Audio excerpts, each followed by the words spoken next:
सात भाइयों और एक बहन की अनोखी कहानी जिसे सुनकर लोगों के रोंगटे खड़े हो जाते हैं।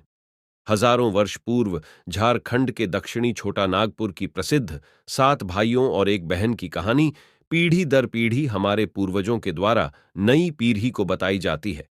इस कड़ी में हमारे बुजुर्गों द्वारा ये कहानी मैं भी सुनता आ रहा हूं, जिसके अवशेष आज भी छोटा नागपुर की धरती पर मौजूद हैं, जो झारखंड राज्य के रांची जिले में स्थित बुढ़मू प्रखंड के गिंजो ठाकुर गांव नामक गांव में बिंदु टोंगरी के नाम से काफी प्रसिद्ध है। यह सतयुगी कहानी इस प्रकार है। एक राजा के 7 बेटे और एक बेटी थी, जो खुशी खुशी अपना जीवन बिता रहे थे। 7 भाई बहनों में इकलौती छोटी बहन बहुत ही शांत स्वभाव, आज्ञाकारी एवं संस्कारी थी। उनमें सबसे बड़े भाई का विवाह हो चुका था। सातों भाइयों में सबसे छोटा भाई एक आंख से अंधा था। छोटे भाई के दिल में अपनी इकलौती बहन के लिए बड़ा प्यार एवं लगाव था। एक दिन बड़े राजकुमार अपनी पत्नी और अपने छोटे भाइयों को साथ लेकर अपने खेतों में काम करने चले गए। चूंकि उस जमाने में खेती-बाड़ी आपसी सहयोग से हुआ करते थे, सभी लोग खेतों में काम करने जाने से पहले अपनी छोटी बहन को खाना बनाने का आदेश देकर घर से निकलते हैं।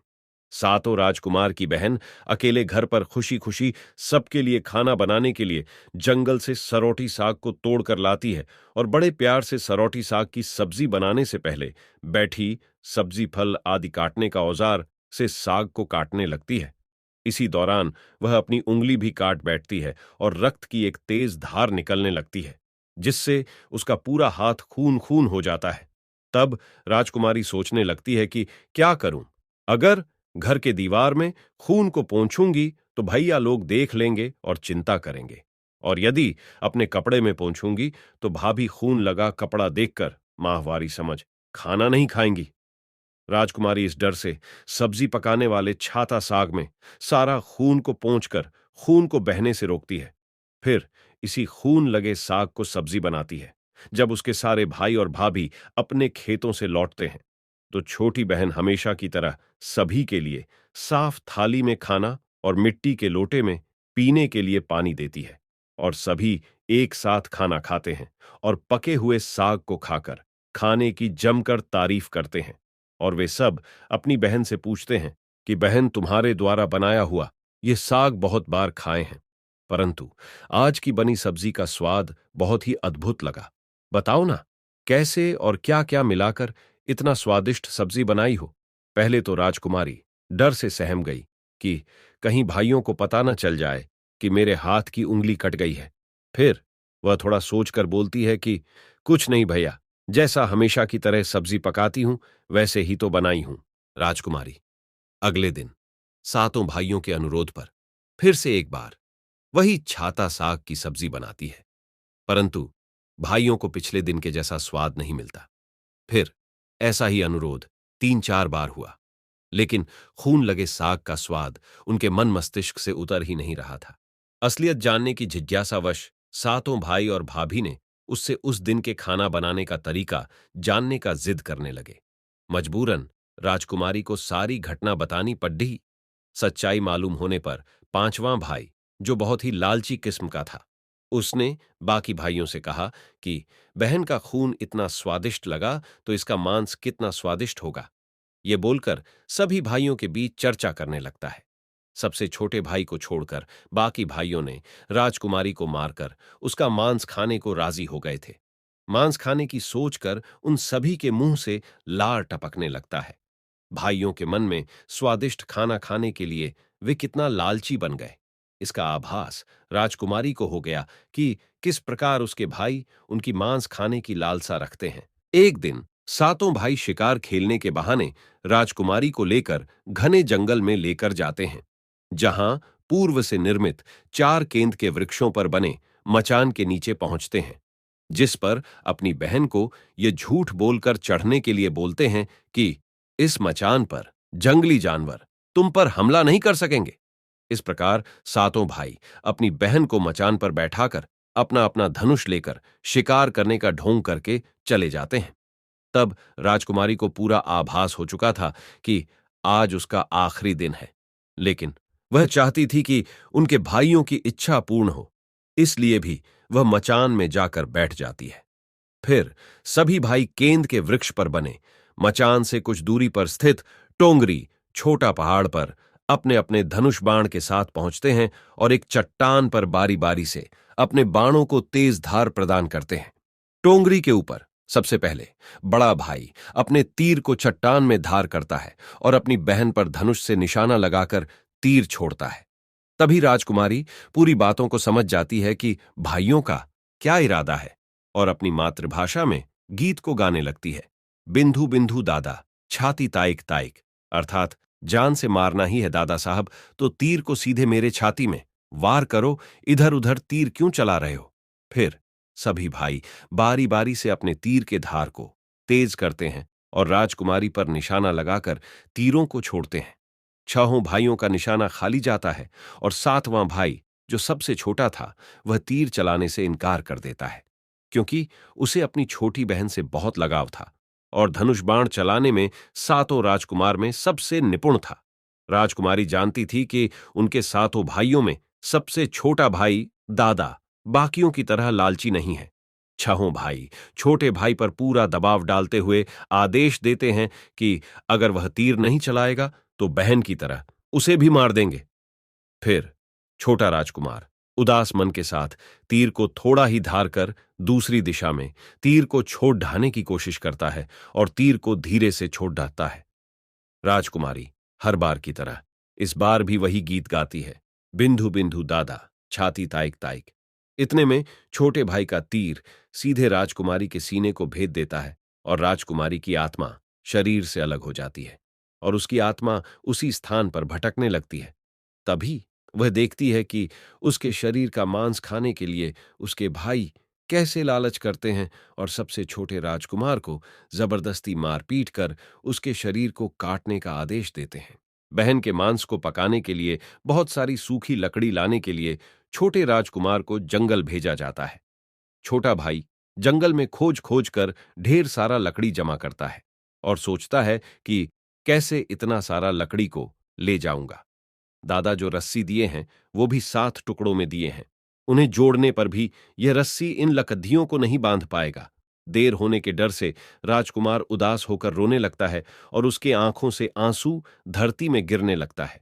वह अपनी बहन को याद करके रो ही रहा होता है कि तभी एक नाग देवता वहां आते हैं और पूछते हैं कि क्यों रो रहे हो राजकुमार।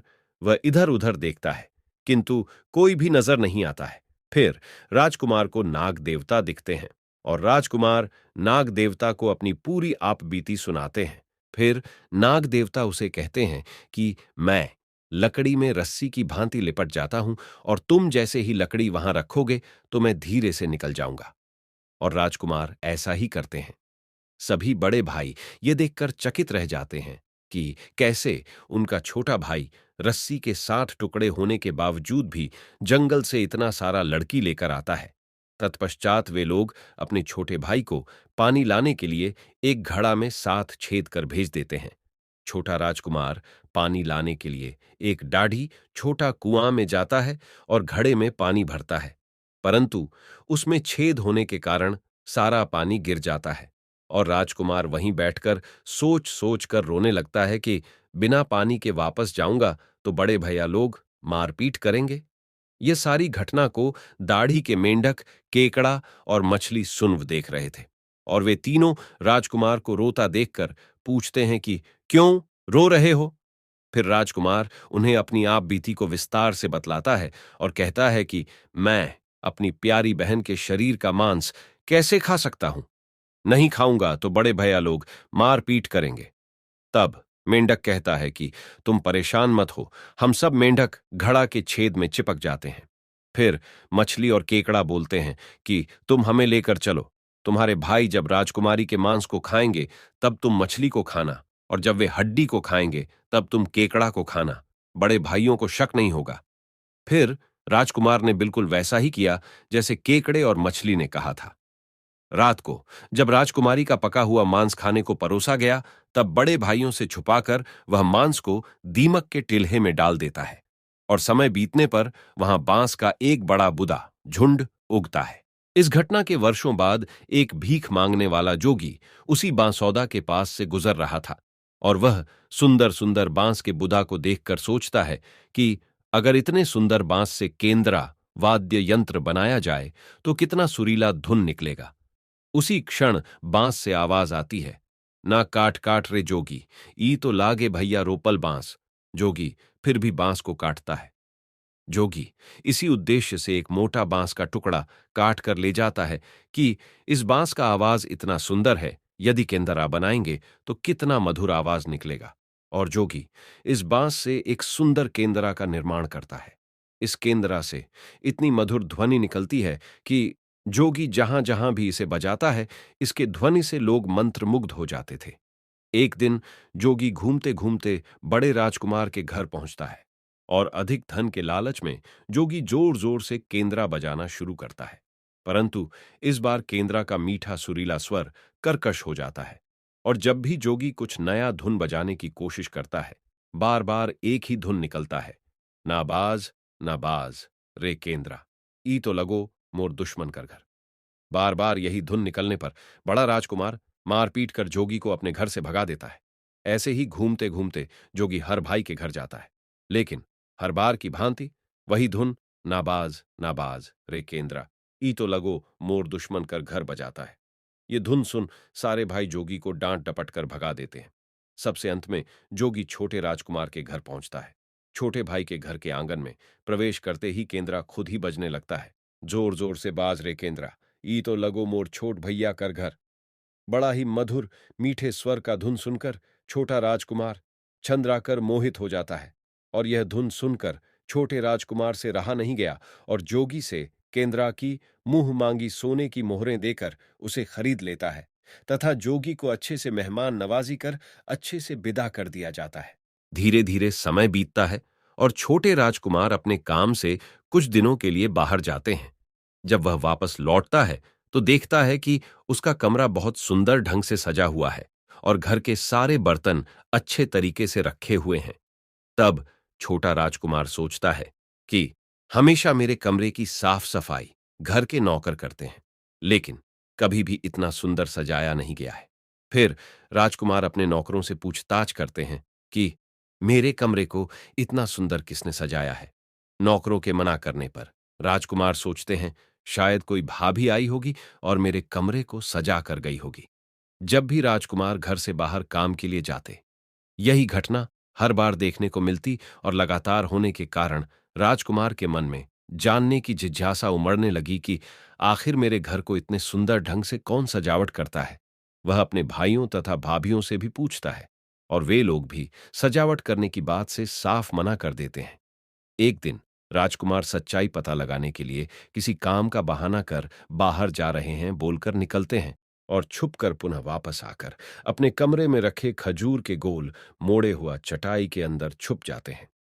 कुछ समय इंतजार के बाद राजकुमार देखते हैं कि एक खूबसूरत सी लड़की केंद्रा से निकलकर कमरे के अंदर आती है और सारे कमरे की साफ सफाई कर वापस उसी केंद्रा में समा जाती है। ये देख राजकुमार की आंखें खुली की खुली रह जाती है, चूंकि उस लड़की की शक्ल राजकुमार की छोटी बहन के जैसी ही होती है। राजकुमार अगले दिन फिर से एक बार उसी प्रकार छुप जाते हैं और जैसे ही वह सुंदर लड़की पूरे कमरे की साफ सफाई का काम खत्म कर वापस केंद्रा में जाने वाली होती है, तब छोटे राजकुमार उस लड़की का हाथ पकड़ डीडाह लेते हैं और तुरंत केंद्रा को जला देते हैं, जिसके बाद वह लड़की हमेशा के लिए मानव रूप में परिवर्तित हो जाती है और दोनों भाई बहन खुशी खुशी अपना जीवन जीते हैं। आज भी हर गांव में आसारी पूजा के दिन बकरा कटता है और पूरे गांव के घरों में प्रसाद स्वरूप बकरा का मांस खाया जाता है और सतबैनी नामक पूजा स्थान पर वहीं सरौटी साग को चढ़ाया जाता है।